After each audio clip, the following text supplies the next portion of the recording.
Well, hi there. My name is Ranger Camp, and welcome to my Fireside chat.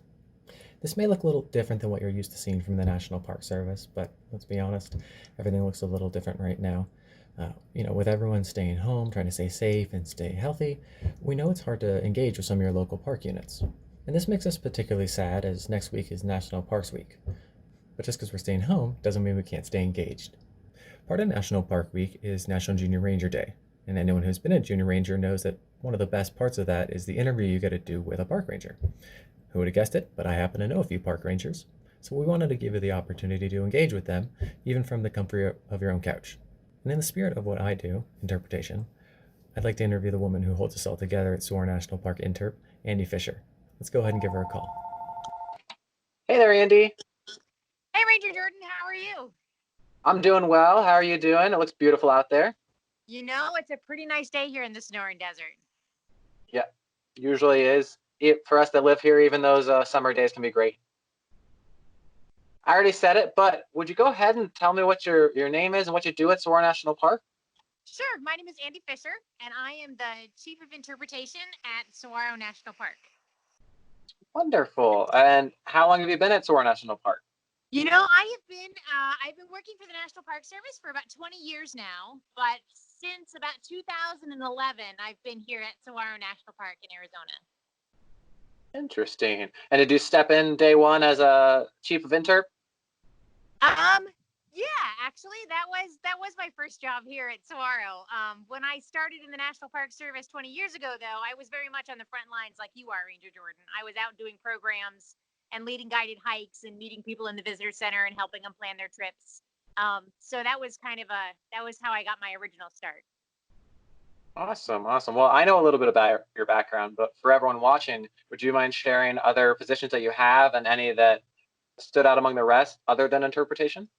Sure. So I have always been an interpreter, but in the National Park Service, there are often parks you work at where there are other things we have to do. They say other duties as assigned. So some of the things I've done in addition to working in interpretation is I've been in education. I have been a structural firefighter and I have been a wildland firefighter.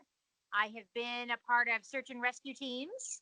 And I have also been in feed collection and also done some biotech work in our science divisions. I got to work in a soil lab for a year. Awesome. That's wonderful. Well, we've got a question from Brian here, and he asked, what does the day in the life of Ranger Andy look like? That's a great question, Brian. I'm sorry it's not a very great answer.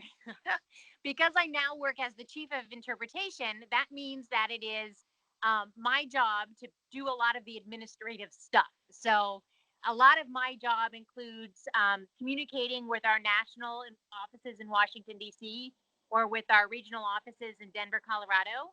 I spend a lot of time writing grant proposals to make sure that we can get some funding so that folks like Ranger Jordan can get the resources he needs to do his jobs. But I also take a look at what Saguaro National Park needs to do as a whole, and I help make some of those decisions about what is important to the national park, so that we can make sure we're here and ready for you when you come to visit. Awesome. Well, I know I appreciate it.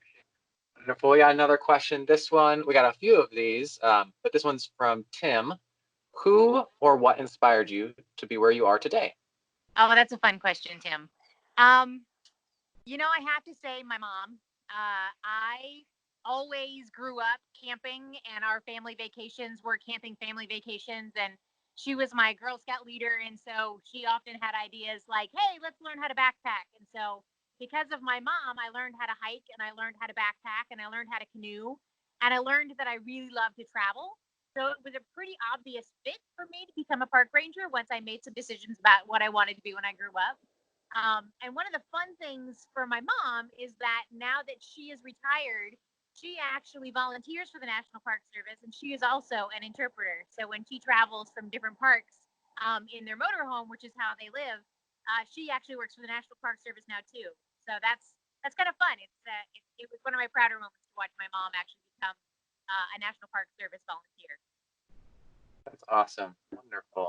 It's really cool keeping it all in the family. It's kind of great. Well, got another one. Let's see. From Julia. As a park ranger, what question have you answered the most? Ha! You mean besides where's the bathroom? The number one need every time people show up at a visitor center is they've got to take care of the bathroom question first. But I don't think that's what Julia was asking. Um, Probably here at Saguaro National Park, the question I get asked the most is how old is that saguaro? And usually people are pointing to a specific cactus. The answer to that question is kind of hard because they don't have rings like, say, an oak tree would or a pine tree would. So there's no way to know exactly how old that specific cactus is. But we at Saguaro National Park have been looking at cactus for a long time. And there's some things that we've been able to infer, meaning we can make a pretty good guess. And that is if we've been looking at a saguaro cactus and it's about this tall in 1942, and then it's this tall in 1956, maybe it's this tall in 1972, we can kind of get an idea of how fast that cactus is growing. And if you look at the thousands of cactus across the desert and you put all of that data into a model, there are some things that we know, like, one that is about 70 years old might have flowers for the first time. One that maybe is 80 years old might put out its first arm, depending on which district you're in. But it can't be sure for one specific cactus, because one of the things we know is if a cactus is in a really great location with plenty of water and lots of sunshine and it's not too cold, it's not too hot, they tend to grow much faster and they'll do things faster than maybe the cactus that's out in the middle of the flats and doesn't have a lot of shade, doesn't have a lot of protection, and maybe it doesn't have as much water. That one will grow a little slower and it may have arms or flowers that come out a little later. So I don't know how old that cactus is, but there are some ideas that we have about all of the cactus. Awesome. Well, I'm sure you just cleared up a lot of questions for people that are watching this. Happy to do that. And let's see, we got one more. Is there a particular moment in your NPS career that stands out among the rest? Oh, gosh, doing this for 20 years, I have a lot of those moments. I think one of my favorite projects that I've ever gotten to work on was when I worked as a ranger over at Oregon Pied Cactus National Monument, which is also in Arizona. It's about 3 hours west of here. It's on the Mexican border. There is a little spring and a little pond out there called Quito Baquito. And in that little pond, there's a species of fish called the Quito Baquito pupfish that lives there and no place else. It's only there in that pond and in a little bit of a river on the Mexican side, a little drainage of a river. And that Quito Baquito pupfish, as you can imagine, because that's the only place it lives, it's considered an endangered species. Well, I was able to work with a middle school there in Ajo, Arizona, the local middle school. And we, as a whole middle school group, took a look at Quito Baquito and we studied it. We had students that studied the shape and the size and the depth of the lake, of the pond. We had other students looking at the water chemistry of the pond, and we had other students who looked at some of the plants and other vegetation around that pond. And what we did was we decided to create a new space behind the visitor center there at the Chris Egley Visitor Center. There's a new pond there. Well, it's not new now. It was about 10 or so years ago. But there was a pond that we created. The kids actually came out and they did the digging and they did the planting and they did the chemistry to make sure it was all right and ready to go. And they designed what we call the refugia for the Quito Baquito pupfish there at the park. And so once the pond was ready, it was pretty great to go out with some of the kids, and we actually harvested about 500 of those little bitty fish, and they're like this big. I mean, they're tiny little itty bitty fish. So 500 of them, little bitty fishes. We moved into that brand new space that those students created. And one of the things I loved about that project was not only were we doing some really good work to help preserve an endangered species, but that it was the kids who were able to do it. It was the kids who studied it and the kids who made those decisions. And of course, we had biologists that made sure that those decisions were the right ones. But those kids were the ones who owned this project. And that project is still there. You can still see that pond and you can still see those fish out there in their new protected location, which is, that's probably one of my favorite things I've ever gotten to do as a park ranger. That's awesome. It really lines along well with our mission, right, for future generations. Truly. Yep. Awesome. Well, a final question from me, and I think a character defining trait. What is your favorite meme format? Oh, I don't meme, Jordan. I don't meme. I'm Okay. old school. So a follow-up and probably more park-related question.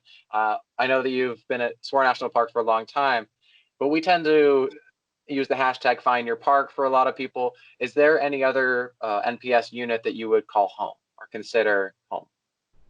I worked at Oregon Pied Cactus National Monument for about 8 years, and there is a place in the Ajo Mountains that a piece of my heart will always live. So if there is another place that I consider a space for my heart to be, it would have to be at Oregon Pied Cactus National Monument. Can't get you out of the desert, can you? Shockingly, I've spent my entire career in the desert, even though that was never my intention. So, yeah, every place I've ever worked has been a desert. Awesome. Well, it was a pleasure talking to you, Andy. I hope you have a wonderful day. It looks beautiful out there. Enjoy the air and the birds. Is there anything else you'd like to leave the people before we depart? Just that I want everybody to stay healthy. I know there's a lot of folks that are cooped up inside in their houses. I hope you're able to go out into your patio in your yard and get some sunshine. We want everybody to stay healthy. We want everybody to stay well. And Saguaro National Park will be here when it's safe for everybody to come outside and we can all be together again. So stay well until then, and we'll see you soon. Awesome. Beautiful sentiments. Wonderful. Thank you so much, Andy. And I hope you have a wonderful rest of your day. You bet. Thanks, Jordan. Talk to you later. Well, that was an inspiring chat. I hope you enjoyed it as much as I did. As I mentioned, we're going to keep doing these kind of interviews for the next couple of days. We'll be talking to rangers in law enforcement, maintenance, education, and other departments. So if you have any specific questions, feel free to leave them down below in a comment or send us a message. In the meantime, stay safe, stay healthy, and stay hydrated. And we'll see you on the next Fireside Chat, campers.